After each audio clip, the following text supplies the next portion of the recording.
contest between you. This is a battle for the brightest minds of America. Today, the impossible becomes possible. And the man that controls that current controls the future. The film is called The Current War Director's Cut. To understand this somewhat confusing film, I say go back to the title. Current stands for the AC/DC electricity. Director's cut means that director actually had the final cut of the movie, and that's very rare. The film is directed and re-edited by Alfonso Gomez-Rejon and written by Micheal Benedict. In my opinion, the controversy associated with this film is more interesting than the film itself. What is the controversy associated with this film? We'll talk about it. All right, okay. You know, all I can say is, first I thought I was kind of tired, but I actually dozed off in the beginning. And then I thought, wait, something's really gonna happen. But not that much happened according to who I thought these characters were, as I imagined. And with Benedict Cumberbach as Thomas Edison, I honestly expected a lot more. I agree. Just from what I've read about Thomas Edison, I mean, he was a cutthroat narcissist, will stop at nothing.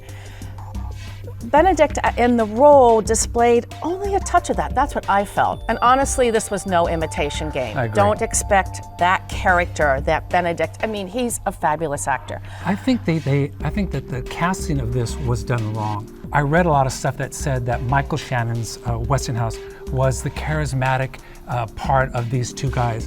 And I thought, well, gee, Michael Shannon, if you know him from Boardwalk Empire and a variety of other great shows, he's not necessarily a charismatic looking actor. He's more of a henchman, a hard guy. Yeah, and he can get into that role. Yeah, but this, But this role, I thought it just didn't make sense. Yeah, and George Westinghouse, how did both of them, one decide to experiment with DC current, one with AC current?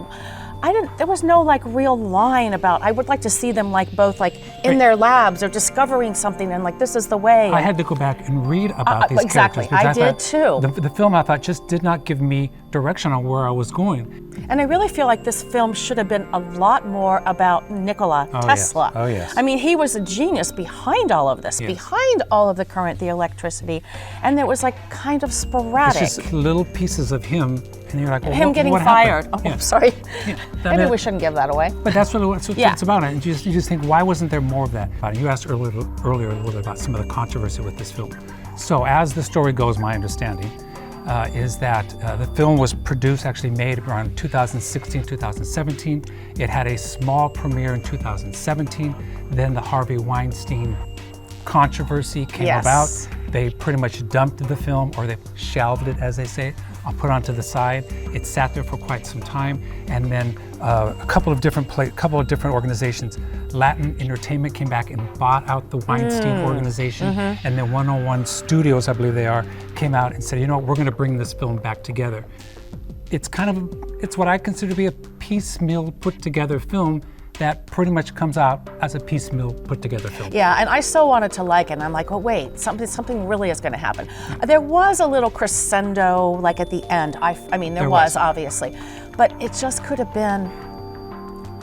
It could have been more. I think you guys will agree. Not that we don't want you to go and see it. No, you should, and definitely stay to the end. Yeah. Because at the end they start. I don't know what that kind of credit is. The music, the credit, yeah. But they also they talk about each one of the main characters and what happened to them and where they are. And for that, I was awake thinking, oh wow, that's interesting. That's interesting. And I thought, well, gee, that was the most interesting part of the film. But you have to wait a long time for that to roll. And you know, most people don't have that much, that big of an attention span. Okay, let's not wait any longer. I agree, Conrad. Let's give it a rating. I'll go first. All right, go ahead. So I will give this 2 out of 5 popcorns.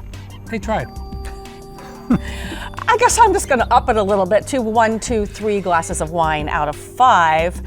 There were a couple, maybe it was me wishing and hoping, but there were some dramatic scenes that I really liked. And some of the set design, the production, the scenery was pretty good. You're being generous. The film is called The Current War Director's Cut. I actually fell asleep 3 times.